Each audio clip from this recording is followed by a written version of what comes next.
के खिलाफ जो साजिश हो रही है उसको भी हम समझ रहे हैं। अप्रिशिएट करिए। वक्फ बोर्ड अधिनियम 1995 समाज में द्वेष और नफरत पैदा करता है, अपनी अकूत ताकत का दुरुपयोग करता है, समाज की एकता और सद्भाव को विभाजित करता है, अपने अकूत अधिकारों की ताकत के आधार पर सरकारी और निजी संपत्तियों तथा मठ मंदिरों पर मनमाने तरीके से कब्जा करता है। देश हित में वक्फ बोर्ड अधिनियम 1995 को निरस्त करने के लिए विधेयक को पुनः स्थापित करने की अनुमति देने की मांग करता है। नमस्कार दोस्तों, स्वागत है आपका आपके चैनल EFCZ में। दोस्तों, नरेंद्र मोदी सरकार की ये सबसे बड़ी खूबी है कि वो दिखते कुछ हैं और करते कुछ हैं और अचानक ही दुनिया में ऐसा परिवर्तन ला देते हैं कि देश और दुनिया की मीडिया हो या फिर वहां की जनता वो देखते रह जाती है। अब विपक्ष की तो बात ही क्या, उसके तो होश फाकते हो जाते हैं। जी हाँ, ऐसा ही कुछ इस वक्त देश में हो रहा है। पूरी दुनिया की मीडिया और देश की मीडिया लगी हुई है किस पे? धारा 370 पे, पाकिस्तान और POK पर। लेकिन इसी दौरान भारत में और भारत की पार्लियामेंट में एक बहुत बड़ा खेल हो गया है। जी हाँ, राज्यसभा में भारतीय जनता पार्टी के MP हरनाथ सिंह यादव ने राज्यसभा में ये बिल पेश कर दिया है कि वक्फ बोर्ड को पूरी तरह से समाप्त कर दिया जाए और इसके पक्ष में वोटिंग भी हो चुकी है और वोटिंग के दौरान ये रिजल्ट निकल के आया कि ये बिल राज्यसभा में पेश किया जाएगा। मतलब कि यह एक तरीके से एक्सेप्ट कर लिया गया है। ये खबर सामने आने के बाद देश में कट्टरपंथी और जिहादियों के जैसे सांप लौट गए हों।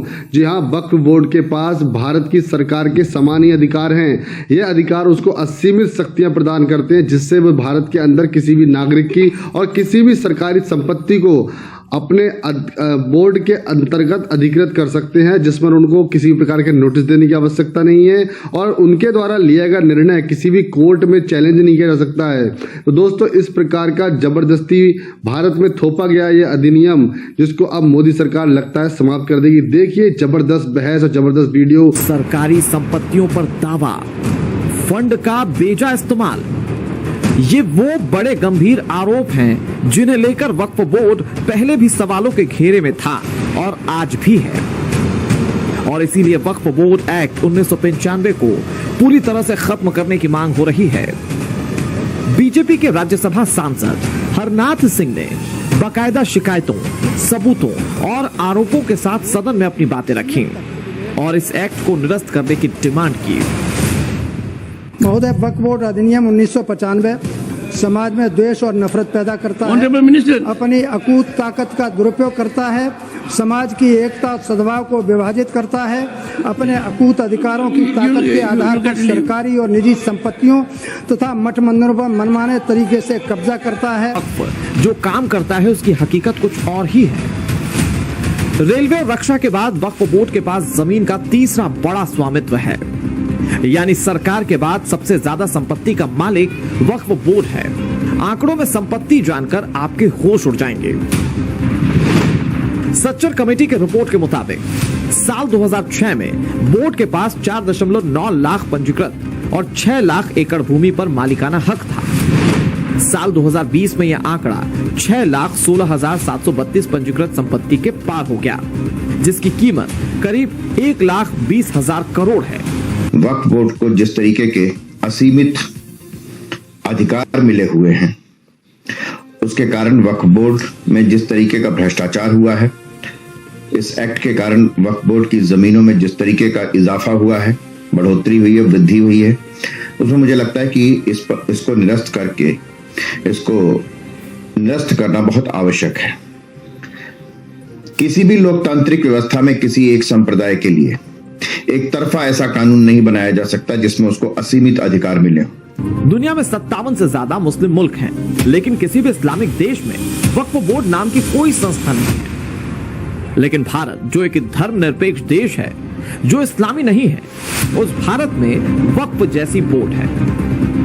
आजादी मिलने के बाद भारत के बंटवारे से पाकिस्तान नया देश बना। उस वक्त जो मुसलमान भारत छोड़कर पाकिस्तान चले गए, उनकी जमीनों को वक्फ संपत्ति घोषित कर दिया गया।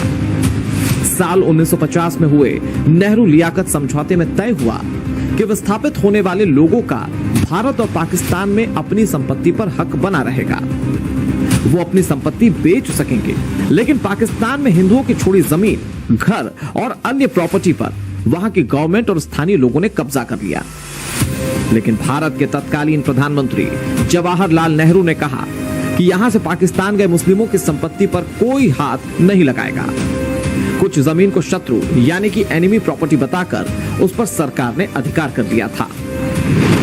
इसके बाद वक्फ संपत्तियों की देखरेख के लिए सन 1955 में एक एक्ट बनाया गया, जिसके तहत सेंट्रल वक्फ बोर्ड काउंसिल का गठन किया गया, जो सभी राज्यों में वक्फ बोर्ड की निगरानी करता है।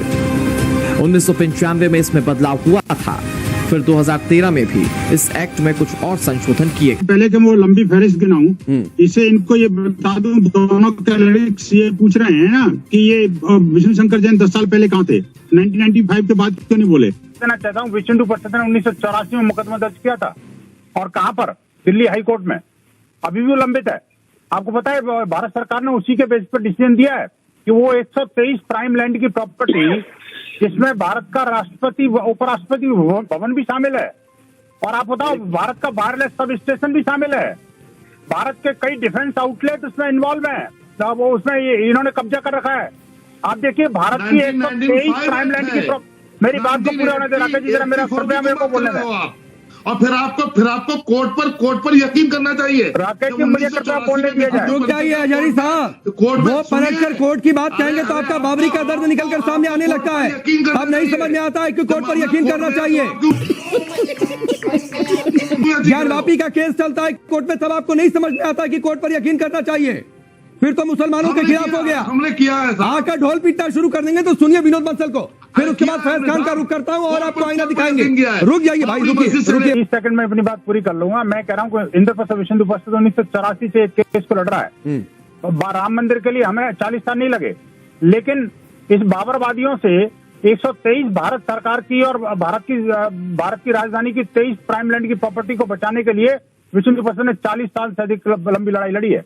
और आप देखिए कि हमने अंततोगत्वा 2 सरकारों के द्वारा किए गए उन पापों का परिमार्जन करते हुए उन सारी की सारी 123 संपत्तियों को बचाने का हमने साहस दिखाया है। इनको बता दो, राकेश जी, इनको बता दो, ये मुकदमा 1995 से ही पहले का है।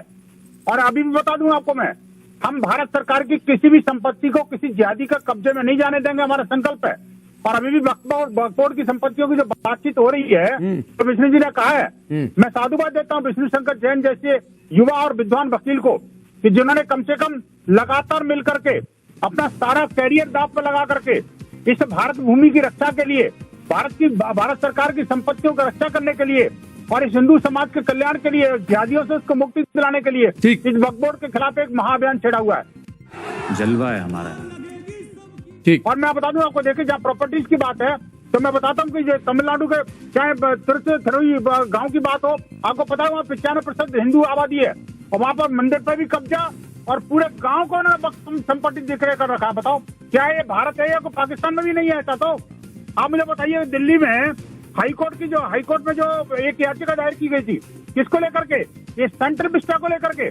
अरे भारत की ये तो संसद भी नहीं बनाने देंगे। ये वो लोग हैं जो संसद पे भी कब्जा करना चाहते हैं। ये मार उसका खोपड़ी तोड़ साले का। और आप भी इस वीडियो को जरूर लाइक कीजिए, शेयर कीजिए, सब्सक्राइब करना ना भूलिए हमारे चैनल EFCD को। जय हिंद, वंदे मातरम।